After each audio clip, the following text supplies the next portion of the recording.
আলাইকুম viewers, FM কিচেনে আপনাদের স্বাগতম। আমি মেঘলা হাসান আজকে নিয়ে এসেছি আপনাদের জন্য নিউ একটি রেসিপি। আজকে আমি আপনাদের সাথে শেয়ার করব পারফেক্ট ঝরঝরে পোলাও রেসিপি। কিভাবে ইজিলি এবং অল্প সময়ে ঝরঝরে পোলাও রান্না করতে পারবেন সেই রেসিপিটা আমি শেয়ার করছি।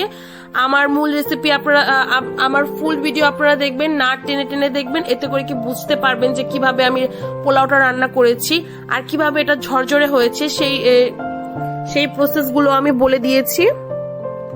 রান্না করার জন্য এখানে আমি 1.5 কাপ পরিমাণের পোলাওর চাল ব্যবহার করেছি। আমি এখানে চিনি গুঁড়া চাল ব্যবহার করেছি। আপনারা যে কোনো ব্র্যান্ডের পোলাও চাল নিয়ে নেবেন, চাইলে আপনারা বাসমতি চালও ব্যবহার করতে পারেন। এখন আমি পানি দিয়ে এটাকে ভালোভাবে ক্লিন করে নেব। পানি দিয়ে এটাকে ধুয়ে পানিতে ভিজিয়ে রাখবো 1 ঘন্টার জন্য। পানিতে পোলাও চাল ভিজিয়ে রাখার কারণে কিন্তু পোলাওটা একটু ঝরঝরে হয়।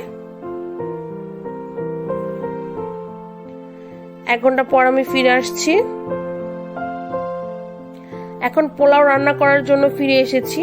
আমি পোলাও রান্না করার জন্য 3 চা চামচ পরিমাণের ঘি ব্যবহার করছি।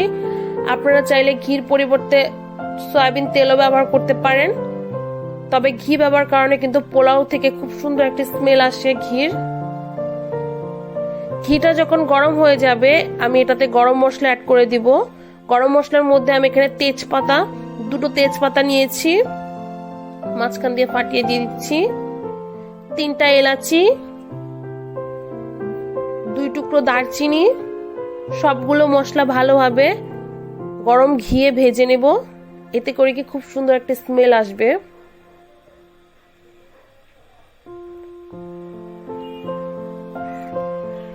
গরম মশলাগুলো ভেজে নেওয়ার পর আমি এখন পেঁয়াজ অ্যাড করে দিব। আমি এখানে 1/4 কাপ পরিমাণে পেঁয়াজ ব্যবহার করেছি। পেঁয়াজ কুচিটাকে একটু ভালোভাবে ভেজে নেব। যখন একটু নরম হয়ে আসবে তখন এটাতে আমি পোলাওর চাল অ্যাড করব। আমি এখানে যে পোলাওর চালটা ধুয়ে ভিজিয়ে রেখেছিলাম এটাকে ঝরিয়ে নিয়েছি। ঝরিয়ে নেওয়ার পর পোলাওর চালটা অ্যাড করে দিয়ে দিচ্ছি। পোলাওর চালটা একটু ভেজে নিতে হবে। যখন এরকম দলা দলা ভাব চলে যাবে, একটু ঝরঝরা ভাব চলে আসবে, তখনই বুঝে নিতে হবে এটা ভাজা হয়ে গিয়েছে।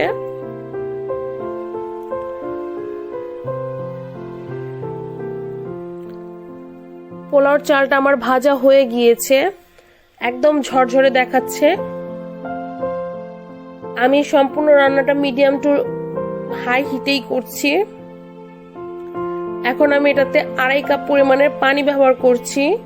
আমি যেহেতু 1.5 কাপ পরিমাণের চাল নিয়েছি, তার জন্য আমার 3 কাপ পরিমাণে পানি ব্যবহার করতে হবে। এখানে আমি 2.5 কাপ পানি নিয়েছি আর 1/2 কাপ আমি অ্যাড করব দুধ। এখন ঢাকনা দিয়ে ঢেকে 3 মিনিট ওয়েট করতে হবে।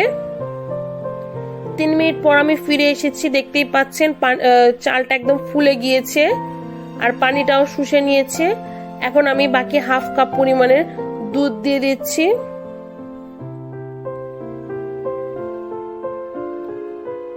আপনারা খেয়াল রাখবেন যে কাপ দিয়ে আপনারা পোলাওর চাল অ্যাড করবেন ঠিক সেই কাপ দিয়ে আপনারা সেই কাপের ডাবল পরিমাণের পানি অ্যাড করে নিতে হবে। মানে 1 কাপ চাল নিলে 2 কাপ পানি অ্যাড করতে হবে।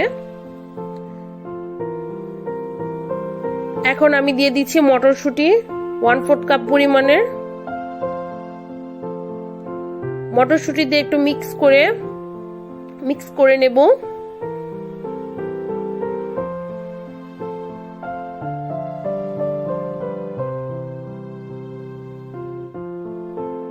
মটরশুঁটিটা অপশনাল, আপনারা চাইলে স্কিপ করতে পারেন। আর মটরশুঁটির সাথে আমি 1 চামচ পরিমাণে লবণ ব্যবহার করছি। লবণটা আপনারা আপনাদের স্বাদ অনুযায়ী ব্যবহার করে নেবেন, একটু টেস্ট করে তারপর ব্যবহার করবেন।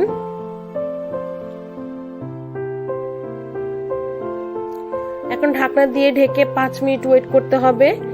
5 মিনিট পর আমি আবার ফিরে আসলাম। পানি কিন্তু একদম শুষে নিয়েছে। এখন এটাকে দম দেওয়ার পালা। দম দেওয়ার আগে আমি কিছু কাঁচামরিচ অ্যাড করে নেব। আমি এখানে 4টা কাঁচামরিচ নিয়েছি। 4টা কাঁচামরিচকে আমি মাঝখান দিয়ে ভেঙে দিয়ে দিচ্ছি। এতে করে কি পোলাও থেকে কাঁচামরিচে খুব সুন্দর একটা ঘ্রাণ আসবে।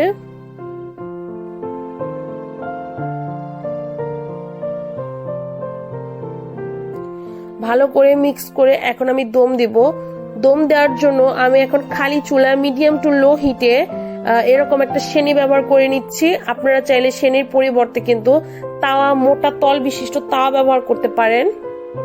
সেনির ওপরে পোলাওটা রেখে এখন ঢাকনা দিয়ে ঢেকে রেখে দিব 10 মিনিটের জন্য।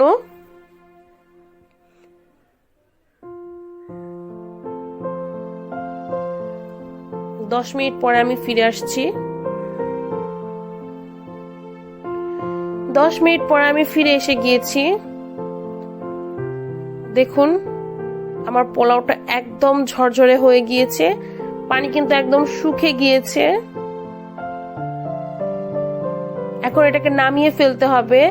এখন কিন্তু আর দমে দিয়ে রাখা যাবে না, না হলে কিন্তু এটা লেটকা হয়ে যাবে, খিচুড়ি টাইপ হয়ে যাবে।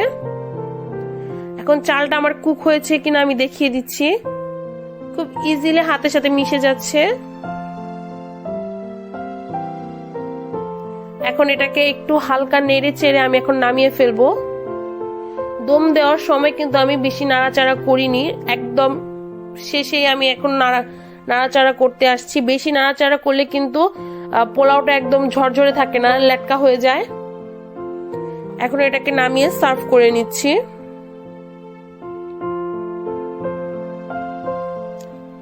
আমার পোলাওটা রান্না করা হয়ে গিয়েছে, দেখুন কি পরিমাণে ঝরঝরে হয়েছে। আপনারা চাইলে এভাবে রান্না করে যে কোনো কিছুর সাথে সার্ভ করতে পারেন, যেমন